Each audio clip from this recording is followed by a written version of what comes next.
राज्यसभेसाठी राष्ट्रवादीकडून सुनेत्रा पवारांचं नाव जाहीर होण्याची शक्यता आहे।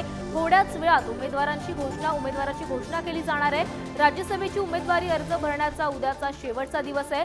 सुनेत्रा पवार आणि छगन भुजबळांचं नाव आघाडीवर आहे आणि सुनेत्रा पवार यांना राज्यसभेची उमेदवारी दिली जाण्याची शक्यता आहे आणि थोड्याच वेळात या नावाची घोषणा केली जाण्याची शक्यता आहे।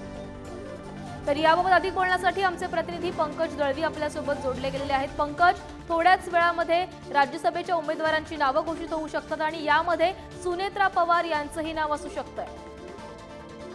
काही वेळातच या सुनेत्रा पवार यांच्या नावाची घोषणा होण्याची शक्यता आहे। प्रफुल्ल पटेल यांनी राजीनामा दिल्यामुळे त्यांची जागा जी आहे राज्यसभेची ती रिक्त झाली होती आणि पोटनिवडणूक जी आहे ती जाहीर करण्यात आलेली आहे। 25 जून रोजी पोटनिवडणूक होणार आहे आणि त्या पोटनिवडणुकीसाठी अजित पवार यांच्या राष्ट्रवादी काँग्रेसकडून सुनेत्रा पवार यांचं नाव घोषित होण्याची शक्यता आहे। सुनेत्रा पवार यांचा नुकताच लोकसभा निवडणुकीत बारामती लोकसभा मतदारसंघात पराभव झाला होता।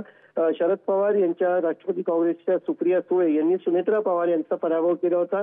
त्यामुळे कुठेतरी सुनेत्रा पवार या राजकारणात सक्रिय झालेल्या आहेत आणि राजकारणामध्ये त्यांच्यावरती काहीतरी जबाबदारी देण्यात यावी, त्याला राजकीय पुनर्वसन आपण म्हणू शकतो, ते करण्याचा प्रयत्न राष्ट्रवादी काँग्रेस अजित पवार गटाकडून केला जातो आणि सुनेत्रा पवार यांच्या नावाची काही वेळातच घोषणा होण्याची शक्यता आहे।